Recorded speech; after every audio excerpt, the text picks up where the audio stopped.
Assalamualaikum warahmatullahi wabarakatuh. Nama saya Diastri Rahayu, kelas TI 21B, dengan NIM 21416226201048. Program Studi Teknik Industri, Fakultas Teknik dan Ilmu Komputer, Universitas Buana Perjuangan Karawang, dengan mata kuliah Kalkulus, dan dosen pengampu Ibu Weni Trisasmi, SPD, MPD. Pada kesempatan kali ini, saya akan mencoba menjelaskan penerapan integral. Bagaimana cara pengaplikasian atau penggunaan integral dalam kehidupan sehari-hari dan bidang industri. Sebelumnya, apa sih integral itu? Integral merupakan bentuk penjumlahan kontinu yang terdiri dari antiturunan atau kebalikan dari turunan. Jenis integral dibagi menjadi dua, yaitu yang pertama integral tak tentu. Integral tak tentu adalah fungsi yang belum memiliki nilai pasti atau berupa variabel, sehingga cara pengintegralan yang menghasilkan fungsi tak tentu. Dan yang kedua yaitu integral tentu. Integral tentu adalah integral yang sudah ditentukan nilai awal dan akhirnya. Selanjutnya, bagaimana contoh kasus yang menggunakan penerapan integral dalam penggunaannya?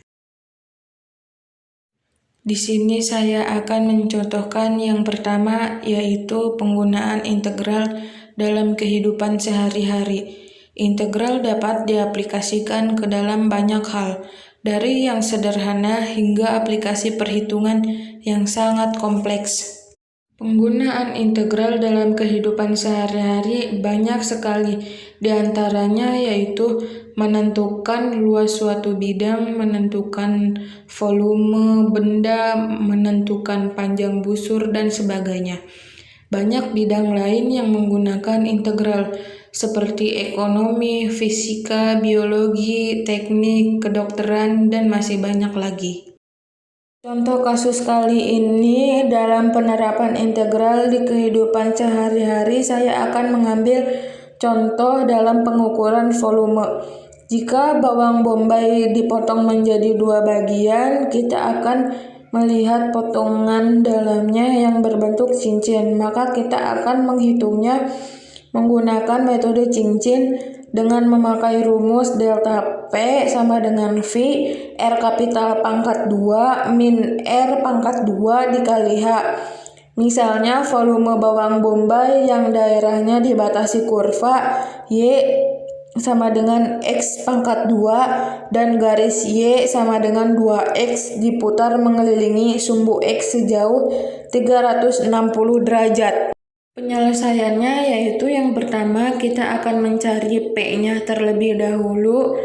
Mencari P menggunakan rumus delta P sama dengan V dikali R kapital pangkat 2 min R pangkat 2 dikali H.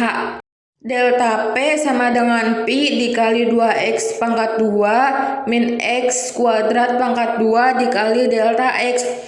Delta P sama dengan Pi dikali 4X pangkat 2 min X pangkat 4 dikali delta X. V sama dengan sigma V dikali 4X pangkat 2 min X pangkat 4 dikali delta X. V sama dengan limit sigma V dikali 4X pangkat 2 min X pangkat 4 dikali delta X. Jadi P-nya sudah ketemu. P-nya itu adalah Pi dikali 4X pangkat 2 min X pangkat 4 dikali delta X. Setelah itu dimasukkan rumus integral, maka P sama dengan Pi integral 0 sampai 2 dikali 4X pangkat 2 min X pangkat 4 dikali dx. P sama dengan Pi dikali 4/3 X pangkat 3 min 1/5 X pangkat 5 batas 0 sampai 2. P sama dengan Pi dikali 32 per 3 min 32 per 5. P sama dengan Pi dikali 260 min 96 per 15. Jadi hasil P itu adalah 64 per 15 V. Selanjutnya adalah penggunaan integral dalam bidang teknik, terutama teknik industri. Aplikasi integral dalam bidang teknik industri salah satunya dapat untuk memecahkan persoalan yang berkaitan dengan volume, panjang kurva, perkiraan populasi, investasi, gaya pada bendungan, usaha, surplus konsumen, dan pembentukan modal. Contohnya penerapan integral di bidang industri yaitu investasi dan pembentukan modal. Investasi adalah penanaman aset atau dana yang dilakukan oleh sebuah perusahaan atau perseorangan dalam jangka waktu tertentu demi memperoleh keuntungan yang lebih besar di masa depan. Contoh soalnya yaitu tingkat investasi bersih perusahaan list company adalah I sama dengan 42T pangkat 3 per 4 pada tahun pertama. Stok kapital pembentukan modal sebesar 100 juta rupiah. Berapakah besar kapital yang akan diperoleh perusahaan pada tahun ketiga? Diketahui I sama dengan 42T pangkat 3 per 4, T sama dengan 1 sama dengan 100 juta rupiah. Pertanyaannya yaitu berapakah besar kapital pada tahun ketiga? Nah, penyelesaiannya bisa kalian lihat pada slide berikut. Jadi persamaan kapitalnya adalah KT sama dengan 24T pangkat 7 per 4 plus C. Kemudian hitung nilai konstanta C dengan mensubstitusikan K1 sama dengan 100 ke dalam persamaan kapitalnya. Jadi nilai konstantanya adalah C sama dengan 76.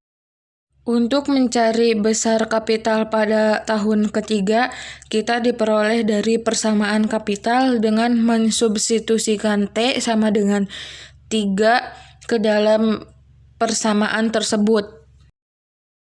Jadi, besar kapital perusahaan list company pada tahun ketiga adalah sebesar 240.200.000 rupiah.